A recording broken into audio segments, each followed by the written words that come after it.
নমস্কাৰ ৰাইজ, আজি মই উপস্থিত হৈছোহি নগাঁৱত আৰু নগাঁৱৰ এখন খুব ধুনীয়া ফাৰ্ম দেখাব গৈ আছোঁ। খুব ধুনীয়া কোৱালিটি ইয়াত গাহৰি আছে। ফাৰ্মখন কাৰ হয়, নগাঁও ক'ত আছে, সকলো বস্তুবোৰ দেখুৱাম। আপোনালোকে চাই থাকক। পোনপ্ৰথমে আমি যেতিয়া এই ৰাস্তাৰে সোমাই আহিছোঁ, ফাৰ্মখন খুব ধুনীয়া জেগাত আছে। মানে জেগাটো এনেকুৱা হ'ল, ধৰি লওক আপোনাৰ চাৰিওফালে একদম পূৰা মুকলি জেগা, মানে বেলেগ কোনো মানুহৰ প্ৰব্লেম নাই ইয়াত। আৰু প্ৰথম আহি এখন পাব, একদম সাৱধান লিখি থৈছে, একদম জৈৱ নিৰাপত্তাৰ ক্ষেত্ৰত, মানে বায়'চিকিউৰিটিৰ কাৰণে এইখন বেলেগৰ মানুহ প্ৰৱেশ নাই। তো মই সোমাব পাৰিম নে ৰাজীৱ? এয়া ফাৰ্মৰ স্বত্বাধিকাৰী ৰাজীৱ। আচলতে ফাৰ্মখন বৰ্তমান খুব ল' কষ্টত বনোৱা আছে, একদম পূৰা ল' কষ্ট, একদম দেখিছেনে আপোনালোকে? হাই পূৰা ল' কষ্টত বনোৱা আছে ফাৰ্মখন। এইটো কিয় দিছা জালটো? জালটো এই হেৰি তোমাৰ চৰাই সোমাইছিলে, চৰাইৰ কাৰণে দিয়া হৈছে। আৰু বাকী এনেই মানুহবিলাক ক'লে ভাল হয় বোলে, মোক ৰিপেয়াৰিং কৰি আছা? ৰিপেয়াৰিং কৰি আছে বৰ্ডটোৰ কাৰণে। আচলতে গাহৰি কথা পিছত পাতিম। প্ৰথম দেখাওঁ ফাৰ্মখনৰ একদম যিটো ল' গছত বনাইছে। এইবিলাক কি দিছে? তামোল গছ? তামোল গছ। কেইদিন হ'ল, কেইবছৰ হ'ল তামোল গছ দিয়া? 2 বছৰ এখন ৰানিং হৈ আছে। 2 বছৰ গৈছে? তেতিয়াহ'লে ৰাইজক মই এটা কথা কওঁ, এয়া দেখিছে বাঁহ দিছে, বাঁহ আৰু তামোল গছৰে নিৰ্মাণ এখন ফাৰ্ম। ওপৰত এইখিনি কি হয়? ইকৰা। এয়া দেখিছে ইকৰা দিছে। ইকৰা দিলে কি হ'ব? ঠাণ্ডাটো কম হ'ব বা গৰমটো কম হ'ব, হয়? মানে টেম্পাৰেচাৰটো মেইনটেইন হৈ থাকিব। আচলতে যদি ক'বলৈ যাওঁ, খুব কম খৰচত এওঁ ফাৰ্মখন বনাইছে। আৰু এটা বস্তু খুব ধুনীয়া বস্তু দেখাওঁ যে আমি যেনেকৈ পানী দিছোঁ গাহৰিক ড্ৰামত, ইয়াত দিছে এনেকৈ টিঙত মই দেখাই দিছোঁ। এটা খুলি থৈছে, এইটো দেখিছে নেপুল লগাইছে ডাইৰেক্ট ইয়াত। এইটো এটা ডাইৰেক্ট ড্ৰামত লগাই দিছে। এইটো হ'লে কি হয়, কষ্টিংটো আৰু কমি যায় আৰু কম খৰচত, হয় নহয়? এতিয়া প্ৰথমে আমি গাহৰিৰ বিষয়ে কথা পাতিম হা। তোমাৰ এজনী কি ইয়ৰ্কশ্বায়াৰ হয়? গাভিনী। তোমাৰ 80 days হৈ আছে। চাগে ফেব্ৰুৱাৰী মাজতে পাম আৰু চাগে পোৱালি। বুজিছোঁ। এই ধুনীয়া চেহেৰা গাহৰিজনী। কিমান 170-80 কেজি হৈ যাব ন? 150 কেজিটো বিন্দাছ হ'ব। 150 কেজি বিন্দাছ হ'ব। তুমি গাহৰি ফাৰ্ম কৰা কিমান দিন হ'ল আজি? মই 4 বছৰ ৰানিং। 4 বছৰ ৰানিং। ই অলপ অসুস্থ হৈছিলে, কিন্তু তাইক এতিয়া মই বচাইছোগে। আৰু এতিয়া পুৰা সম্পূৰ্ণ সুস্থ। বহুত চেহেৰাটো তাই বেয়া হৈ গৈছে। তাইৰ লিভাৰত মানে মই গম নোপোৱাকৈ পেলু হৈ গৈছিলে লিভাৰত।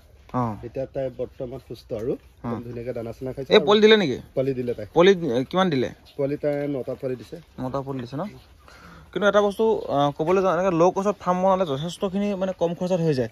এই পোৱালি দিছে নেকি? এই পোৱালি দিছিলে। এয়া চাওক, আপোনালোকে পানী খাই আছে, দেখিছে? একদম বঢ়িয়া। এইটো কম খৰচত হৈ আছে গোটেই বস্তুটো। টিং এটা কিমান দাম লয়? এনেকুৱা টিং এটা দাম এটা 150 টকা। 150 টকা, মানে 300 টকা, 400 টকাত হৈ যায় ন? 400 টকাত হৈ যায়। কাৰণ এইটো সেইটো নেপুল ল'ব লাগিব নহয়। দেখিছে পানী খাই আছে। ডেইলি কেইটিং পানী দিয়ে? ৰাইজক যদি দেখাব যাওঁ, এইটো হৈছে ৱাটাৰ নেপুল। আপুনি যিহেতু দেখি আছে, এইটো হৈছে ৱাটাৰ নেপুল। আৰু এই ৱাটাৰ নেপুলত এনেদৰে মানে এইটো লগোৱা যায় আৰু বস্তুখিনি।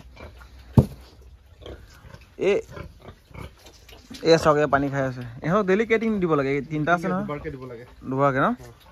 ইহঁতক বেছিকৈ দিব লাগে। 3জনী আছে যে, ইয়াত বেছিকৈ দিব লাগে। এনেই বাকী এই পোৱালি দিলে নেকি?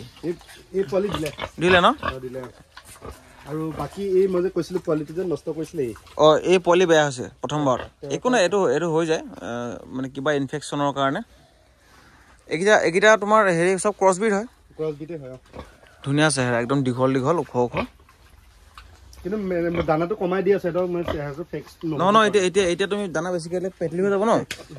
ফেট বেছি হৈ গ'লে অকণমান দিগদাৰ হ'ব। এতিয়া দেখিছে একদম ধুনীয়া। বাকী এইটো এই মালটো দেখাব লাগিব। আচলতে সেইদিনা এটা ডিউৰকৰ বৰ অনা গৈছে। এইটো 16-17 কেজি আৰামছে হৈ যাব। 20 কেজি হৈ যাব। এনেকৈ এইফালে দিয়াচোন, পোহৰটো ইফালে বেছি হৈ আছে। ধুনীয়া। তাক নমাই দিয়া। অলপ খোজ কাতল দেখাওঁ।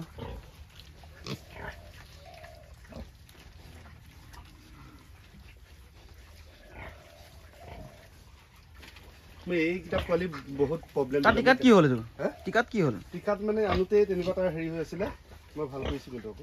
আনোতে ঘাঁহ হৈ আছিল নেকি? তুমি কিয় কোৱা নাই সেই সময়ত? ক'ব লাগে। কৈছিলোঁ, তাৰ কৈছে হ'ব আৰু। এইখিনি পোৱালি কিমান দিনৰ? এইখিনি পোৱালি তোমাৰ এতিয়া 42 দিন হৈ গ'ল, কাৰণ সিহঁতৰো মোৰ প্ৰব্লেম এটা হ'ল, সিহঁতৰ ডায়েৰিয়া হৈ গ'ল। ডায়েৰিয়া হৈছিলে? ডায়েৰিয়া হৈ যোৱাৰ কাৰণে চেহেৰাটো তেওঁ আকৌ এতিয়া আহিছেগৈ আৰু। সিহঁতক হেৰি কৰি লওক, যত্ন ল'লে ঠিক হৈ যাব। একো নহয়, চেহেৰা হওঁতে বেছি সময় নালাগে। বাৰু। আজি 3 দিন হৈছে। তোমাৰ টোটেল মানে এইফালে 3টা 4টা 5-6জনী মাইকী গাহৰি আছে ন? এইফালে কি এইফালে বনাবা নে? তুমি যে কৈছিলা ভাঙিম বুলি, কোনফালে? কোনফালে? এইখিনিতে বনাবা?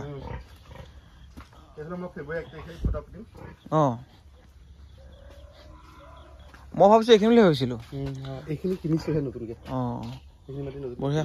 মোক এটা কথা কোৱাচোন, প্ৰথমতে তোমাৰ পৰিচয়টো দিয়া। নমস্কাৰ, মোৰ নাম শ্ৰী ৰাজীৱ শইকীয়া। মোৰ ঘৰ নগাঁও, পুৰণি চলাপাৰ বুলি কয় গাঁওখনৰ নাম।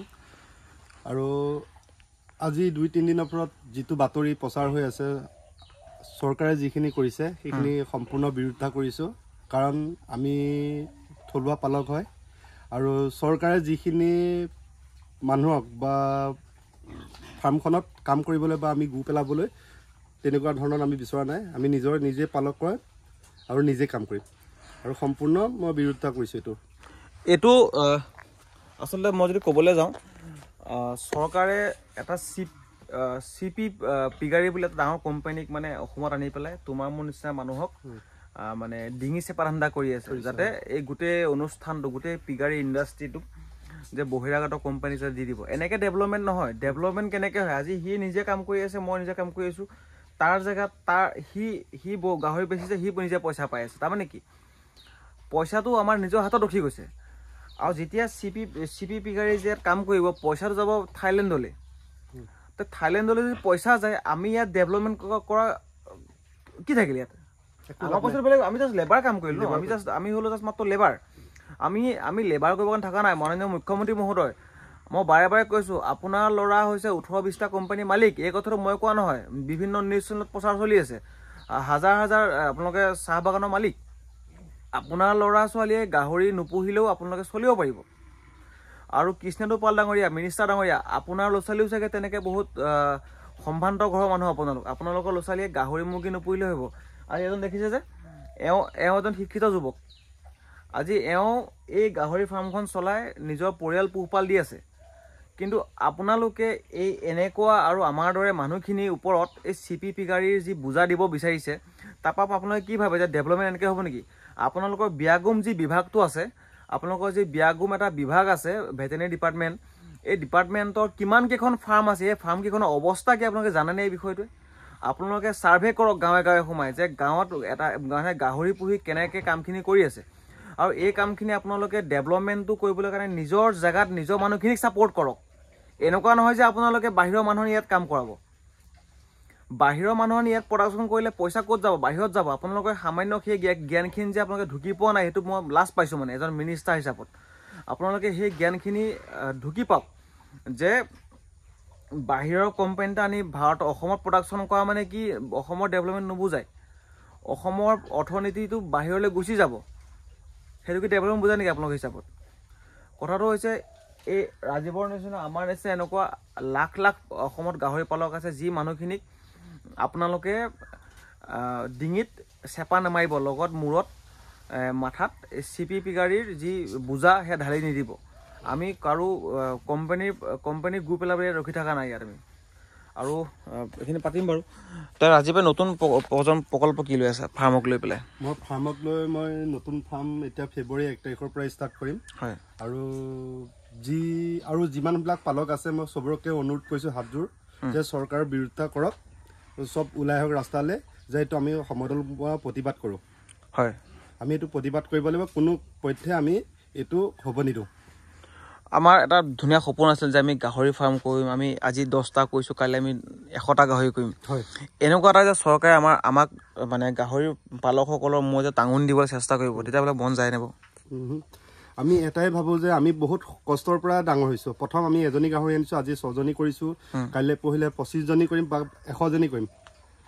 এনেকুৱা আমাৰ এটা সপোন, আৰু তাৰ ভিতৰত এতিয়া চৰকাৰে যিটো যেনেকুৱাখন কৰিছে এইটো ভাল দেখা নাই আমি অনুৰোধ কৰিছোঁ যে এই বিকল্পটো এৰক আৰু যিখিনি থলুৱা পালক আছে তেওঁলোকক সহায় কৰক মই এটা কথা কওঁ CP যি পিগাৰী আছে তেওঁলোকৰ তাত উন্নত জাতৰ গাহৰি আছে মোৰ হিচাপত সেই উন্নত জাতৰ গাহৰি আনি অসমৰ পালকক দিব লাগিছিল নে সিহঁতক আনি গাহৰি পুহিব দিব লাগিছিলে সেইমতে সেইটো কথা হৈছে উন্নত মানৰ গাহৰিখিনি আনি আমাৰ যিখিনি পালক আছে তেওঁলোকক আনি দিয়ক তেওঁলোকে ইমান দিনা আজি যে কাম কৰি আছে তাৰ যে কি ফল পায় চৰকাৰে ভালকৈ জানে হয় আজি তোমাকে কওঁ মানে আজি জ্বলন্ত উদাহৰণ তুমি মই এনেকুৱা বহুত হাজাৰ ফাৰ্মাৰ আছে ভিডিঅ' দীঘলীয়া হ'ব পাৰে চাই থাকক আজি তুমি এইকেইটা গাহৰি আমিতো পিয়ৰ ব্ৰিড বুলি আমাৰ অসমত নাই তাকে আমি পিয়ৰ হিচাপে কাম কৰি আছোঁ এইকেইটা কৰি উন্নতি কৰিব পাৰিছা নাই তোমাক যদি ইয়াতকৈ আৰু ভাল ব্ৰিড দিয়া যায় পিয়ৰ লাইন তুমিতো উন্নতি কৰিবা কাহিনীটো সেইটো মানে মই যদি ক'ব যাওঁ আমাৰ অসমৰ পালকক আপোনালোকে বাহিৰৰ পৰা ভাল গাহৰি আনি অসমৰ পালকক দিয়ক আৰু অসমৰ পালকে সেই গাহৰি লৈ পেলাই মই জানো আৰু বেছি উন্নতি কৰিব আৰু ভিডিঅ' বেছি দীঘলীয়া নকৰোঁ আৰু পুনৰবাৰ কওঁ আমি চৰকাৰৰ এই পক্ষত নাই চৰকাৰে যি বহিৰাগত বনীয়া গাহৰি ফাৰ্মৰ বাবে ৰঙা দৈচা পাই দিছে আমি সেই পক্ষত নাই আৰু এই কামটো আমি কেতিয়াও কৰিবলৈ নিদিওঁ কোনো পধ্যেই দিয়া নাযাব তাৰ কাৰণে আমি যিকোনো পৰ্যায়ত যাব পাৰোঁ আৰু ধন্যবাদ আপোনালোকে ভিডিঅ' চাই কাৰণে ভাল পালোঁ লগতে ৰাজীৱ তোমাৰ নেক্সট পোৱালি কেতিয়াকৈ আহিব অলপমান ৰাইজে পোৱালি বিচাৰি থাকে মোৰ নেক্সট ফেব্ৰুৱাৰী হয়তো 15-16 তাৰিখ মানে আহি যাব মোৰ নেক্সট আৰু আপোনালোকে ফেব্ৰুৱাৰী মাৰ্চৰ পৰা বুকিং ৰাখিম মই পোৱালি তে মই যোগাযোগ নম্বৰটো দি দিম অলৰেডি মোৰ এটা পুৰণা ভিডিঅ'ত ৰাজীৱৰ যোগাযোগ নম্বৰ আছে হ'লেও আকৌ কৈছোঁ এইখিনি কৰৈনী গাঁও আপোনালোকে এইখিনিৰ পৰা তোমাক নেশ্যনেল হাইৱে কিমান আছিলে উৰিয়াগাঁও চকটো 2 কিলোমিটাৰ উৰিয়াগাঁও চকৰ পৰা একদম নিচেই কাষত আৰু আহিলে আপোনালোকে দেখা পাব ধন্যবাদ ভিডিঅ' দীঘলীয়া হ'ব পাৰে কিন্তু চাই থাকিব থেংক ইউ